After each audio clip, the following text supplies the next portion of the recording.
What is going on, everybody? Welcome to the latest episode of The Legislative Director, talking about legislative things from a car, safely parked, though.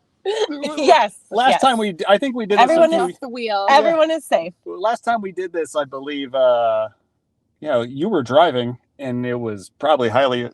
I was driving. This was a while ago, years ago. No, we were parked in the coffee. Oh, that was you and AP, but there was another one. I've seen an episode of you and Mandla, and you were driving. This was like years ago. We were driving back. Yeah. It was like dash cam style. Anyway, hi, Legislative Director Ambre Marr, not the Legislative Director Jason Tomcsi, not the Legislative Director Emily Gorman. Hi, how are you? Welcome. Good. Welcome. I'm so glad that you all are here. Big guest on the show today. Yeah. She safely transported us to and from Fort Wayne for an event, which we are going to talk about right now. Oh, let's go right into that. it. Let's get right into it. All right, great. So what did we go to Fort Wayne for? I've already forgotten. I'll fill you in. We went to Fort Wayne to meet with the Northeast Indiana delegation of our legislators, and we had a wonderful third house luncheon event with them, where they gave us their updates from being halfway through session, what bills they're working on, things like that, and then there's a chance at the end for us to kind of mingle with everyone and say hi. I don't know if you guys ran into anyone that you want to give a shout out to, but actually I can. And I will get to maybe why I'm giving her a shout out. But Chairman Liz Brown, she was there, wanted to give a shout out to her because we'll get to a bill that we were giving her a shout out for. So yes, that's great. Great group of volunteers there. Yes, we did. It was always a good event. And you did say it was with the Greater Fort Wayne Chamber. I don't think I did say that, actually. I should have started with that. I think that, it was great. Yeah. I think that we just wanted to mention how great of a partner they are. And we love working with them and being the sponsor for these types of events during the legislative session. Yeah, it was awesome. They always have a really good turnout. We had a very snowy drive up. We made it safely. Yep.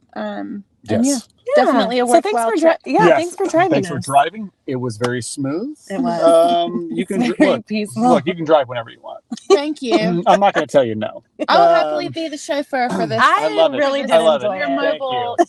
Thank you. I think it was very calm. It was very relaxing. Yes. Felt safe. I did. Everything was great. Very safe. It was great. The mobile office. The mobile office. Yes, the AARP Indiana mobile office is rolling along. And speaking of rolling along, you know what else is rolling along? Session. Yep. So let's talk about it. What's going on? As we mentioned today at the event, we're going into the second week of the second half. And so we are just going to really quickly, just so we can all get home in one piece, because we still have a little drive to go. But we'll go through a couple of the bills and what happened this week. So we're recording on a Thursday. No, today's Friday. Oh my gosh, you guys. You guys, it's Friday. Okay. We normally record this on a Thursday. I don't even know what day it is. Today is Friday. Ugh. And you'll be watching this whenever it gets posted. But the reason why I was trying to tell everybody what day it was is so they knew what week okay. I feel like we do this every time Today is Thursday. I don't know why it feels like a Thursday. Okay. It's because we're recording. Today is Friday, but this week we had a lot of bills going through committee. So let's start with Senate Bill 10. And yeah, perfect. The Community Cares Initiative Grant Pilot Program. And actually, this one was heard in House Public Health, and it passed out of committee 13-0, which was great. However, a little bit of a hiccup. It was recommitted to Ways and Means. And in the Senate, it did not do that. Right? Yeah. Or did it? No, it went to appropriation. Oh, no, it did. Appropriation. You're right. It did get recommitted. I don't know why it... Well, because remember, there's no money attached to it. Yes. There are some funds that could possibly be transferred once we create this fund, but right now there is no monetary portion to it. Okay. So I don't know why it gets recommitted. Sometimes They just like doing that kind of stuff, right? Yes, but we're hoping we will be able to get it a hearing before the deadline of committees, and so Yes. we'll keep an eye on that. But we're Okay. very supportive, very happy that one is moving forward. Again, that is around the mental health, mobile integrated health programs, and it is a grant program where communities can apply to get this grant. If you have a pre-existing program and you want to grow it, or if you want to start one of these programs, but it is aimed at mental health. Yes. And again, this was out of Noblesville because Noblesville has one of these types of programs. So just trying to find little pieces for sustainability. Absolutely. Great. Moving right along. You're up. Senate Bill 5. Okay, Senate Bill 5. There we go. Yes. This was the one that is with regards to replacing the customer water line that are made with lead. Lead is bad. We don't like it. We want it out of the drinking water. So this was this legislation. It was in the House Utilities Committee, and it's moving along. It passed out 12-0. I'm looking at your notes. Thank you for that. Yeah. There was a little an amendment that was made. I never have notes. It's not going to change. There was an amendment to make sure that because there was a portion in there about shutting off the water, and there was a concern about a tenant who was living in where they were shutting the water off because the landlord was not being responsive and not wanting to remove these lead lines.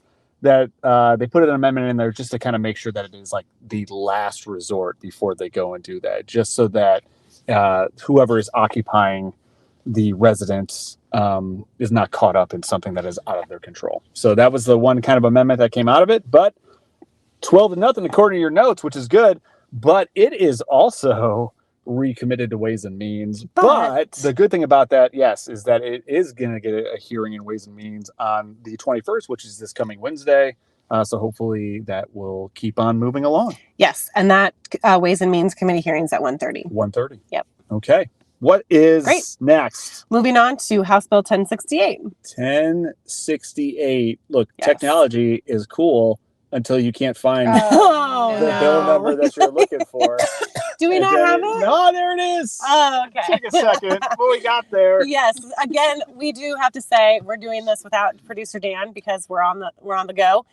So I think this is the second show in a row without Dan. It's not going great. Doesn't feel great. We missed her. It yeah, doesn't feel we great. do miss him. This is so yes. not tip.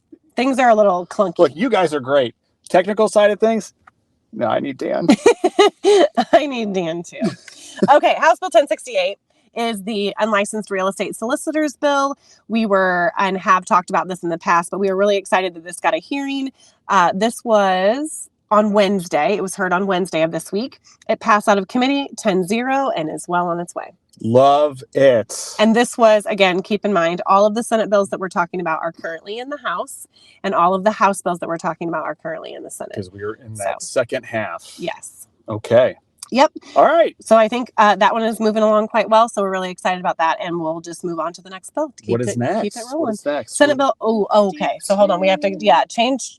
Let's change gears. Change let's go gears from a little bit. Let's go from the happy to the sad. Well, I also meant like these are bills that are coming up. Oh, sorry. I thought we were going like, this is good. Now let's talk about something bad. Yes, we are also going to do that. But these next two bills that we're talking about are ones that have been assigned to a committee in the respective chamber and have been scheduled for a hearing. Yes, and one of the two that we're about to discuss is good, and another one not good. Right. What is on the screen right now that you see the name of, not good. Not good. Okay. So Senate Bill 52, everyone's aware. You just use like your voice just got lower. That was like this was like the not joking around anymore. There's nothing to laugh about. I'm here for the seriousness. Okay. I had to take it down a notch. We took it down a notch. Okay.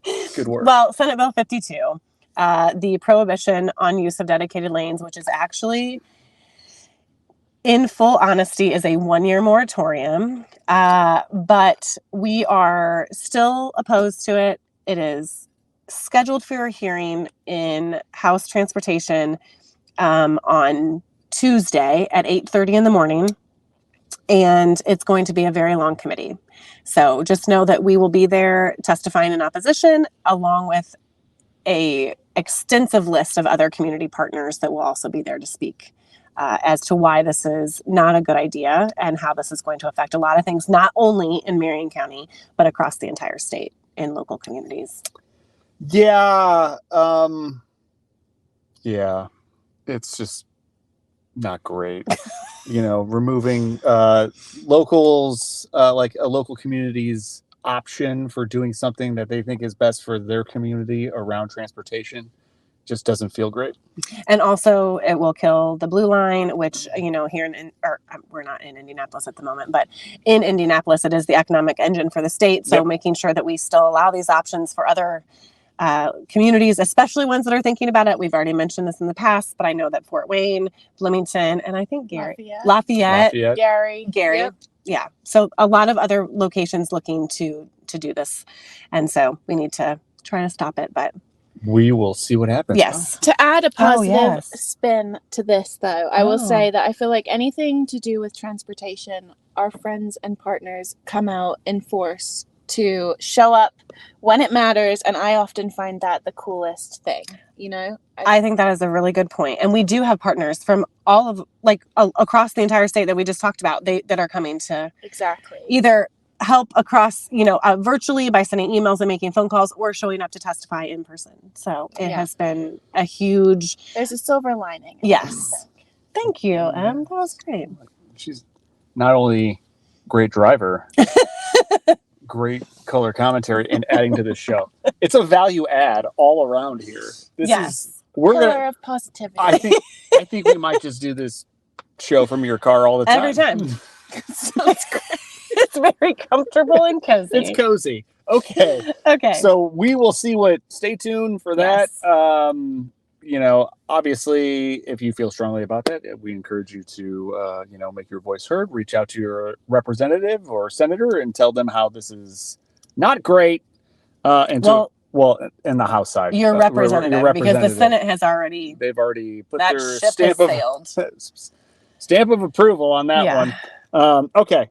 So your representative in the House, please. Yes. Call, text. I don't know if you could text, but I don't know how you would do that unless you knew him already. In that case, you should probably just tell him personally that you don't like it. Okay. All right, we're moving on. Great advice. What's the last thing we want to talk about? House Bill 1222. I'm going to find it here on the screen. Oh, good. Yes. So House Bill 1222 is the Residential Real Estate Service Agreements Bill, and we are super happy to announce that it has been assigned to a committee in the Senate Judiciary at 1:30 on Wednesday, so February 21st. And this is where I give a shout out and talked about a little bit earlier about Chairman Liz Brown, because she is obviously the chair of Judiciary. So not only do we get to see her today and give her a shout out in our remarks for hearing this piece of legislation, but also just thanked her in general and told her that we were going to be there on Wednesday. So, yeah. Oh, look, we got some good stuff happening. Got some not so good stuff happening. But that tends to be what session is sometimes. Yep. Okay.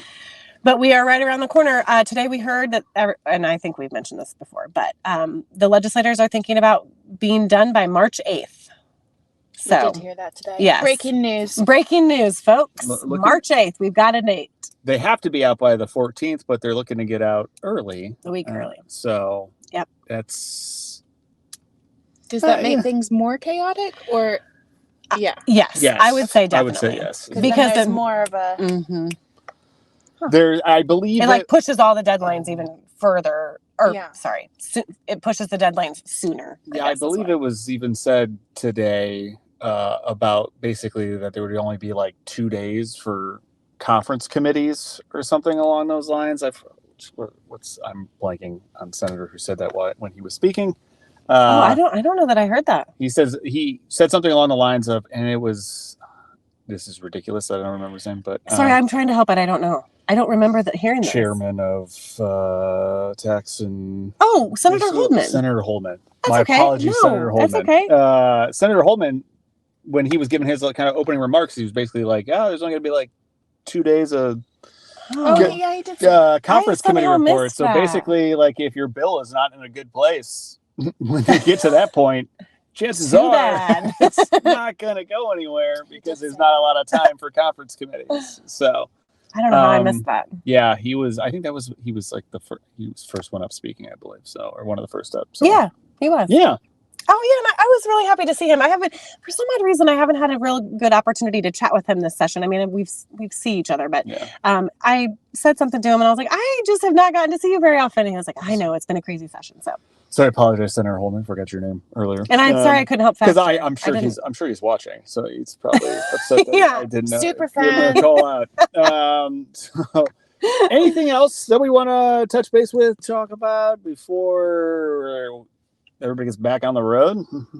I don't know. I'm trying to think of what am I forgetting. I think we got it covered. When is I did want to just give a plug, not that we have to, but the speaking engagement with Greater Fort Wayne Inc. that we're, oh no, I'm not supposed to say anything. You can say it. March 27th. Oh, it's coming up. At the other event hosted by the Fort Wayne Chamber is they have a leadership luncheon, and they've asked us to be a subject matter expert on the cost of caregiving. So I will be there then. And it will be great. I'm really excited about that. Yeah. Sorry, I didn't mean We're excited for the opportunity. I didn't let the cat out of the bag, though. Oh, no. It's public. It's on the website. You can register to attend. It's a real thing. Good. Okay. Thank you. Yeah. I was really excited about that. So just wanted to give a shout out about that. Good stuff. Yeah. Well, this has been lovely. Thank you. What a great meshing of local and state. Mm-hmm. Just the synergy. The synergy is just so much. And this beautiful so much to studio deal with. on this beautiful snowy day. From the mobile AARP Indiana office. Yes. We will, so just stay tuned. You'll see some footage throughout this of us up in Fort Wayne and talking with folks and things of that nature. So we'll kind of splice that throughout. So hopefully you get to see that. What? You know what else we forgot today? I keep doing this. Is the second time. We did not get a full picture of everybody. We didn't do that. I forgot. But everybody kind of went mingling and networking. Yes. And dispersed, chatting to different legislators and things. So maybe that's the perfect. Yes. Like they were kind of doing their job really well, but it didn't make for great picture taking. No, I meant to get a picture of all of us. We did get a picture of Ambre giving opening remarks, though. Oh, yeah, I think there will. You may have already seen that. If not, you'll see it right now. Yeah, so that was cool. There it is on a very high up stage. Oh yeah, that stage was very. I was like, it was very. You know, like when you go to a movie theater and you're sitting that front row and you're like, that's what it was like. Yeah. So it was fun. It was very grand. It was very, very much so. Grand is a good word for that. Yes. Okay. Anything else? No, I think we're good. Well, I hope everybody, wherever you are, it's not as snowy as it is where we are. And then we will be talking to you again soon on the next episode of The Legislative Director, talking about legislative things. We will see you then.